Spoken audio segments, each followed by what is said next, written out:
my name is Jesse. I'm the founder of Fast Track, and today I want to go over an RCMP relocation that we did from St. Paul to Sherwood Park not too long ago.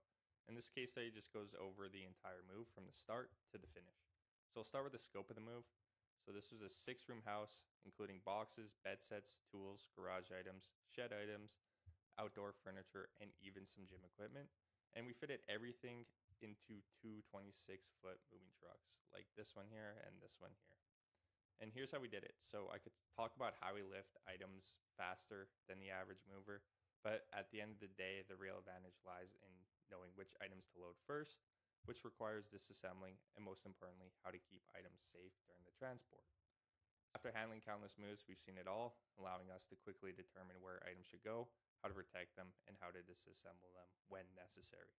So let's take a closer look at this process. Driving.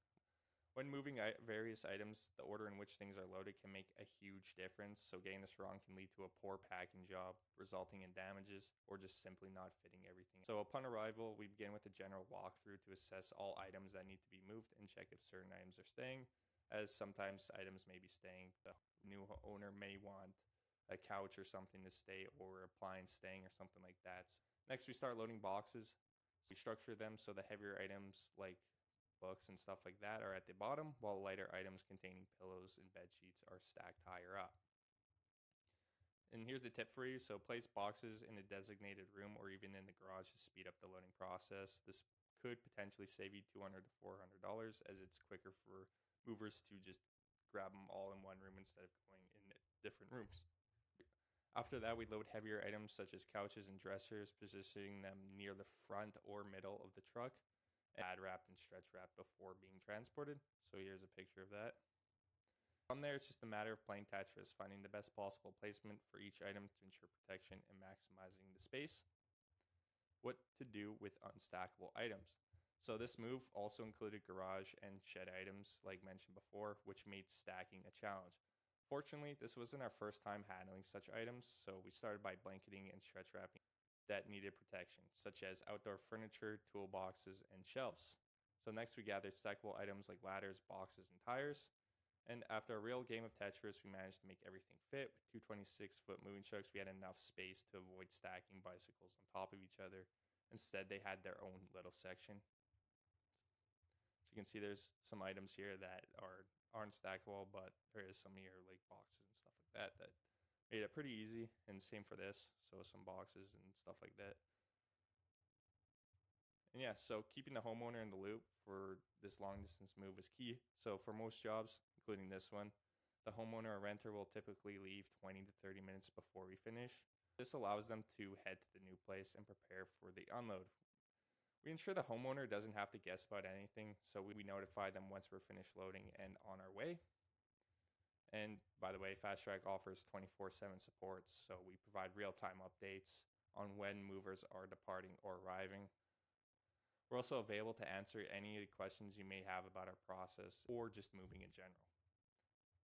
So unloading. So this is the easiest part of the move. Most moves tend to have a faster unload time compared to the load. This is because unloading is much more simpler. There's no need to wrap items or carefully place them in the truck. Instead, it's straightforward as grabbing an item, identifying which room it belongs to, and placing it in a spot that doesn't block movement or aligns with the homeowner or renter's preference of where items should be placed. Tip: clearly label boxes with a Sharpie and a visible color on the side to ensure the label is always visible and easy to read. For the unload, use sticky notes to label each room and place the note next to each room. Example, instead of movers asking where you like an item, they'll know exactly which room it goes in because the box is clearly labeled and a sticky note marks the room. And here's some more of the moves. So here's the gym. Here's one room. This bed had to be disassembled. And here's how you can get the exact same result as this homeowner. So you could go to our website, fasttrackmovers.ca. The link will be in the description below. You'll also find a form that asks questions about your move. And once completed, one of our representatives will contact you with a detailed breakdown of your quote. We're also available to answer any questions you may have about our service or moving in general. So the quote also is pretty simple. We are not going to ask you to list out every single item. We'd make it pretty straightforward, so it's pretty easy on your part, and once you get the quote, it's a pretty straightforward process. So yeah, thank you for watching this video, and I hope to hear from you soon.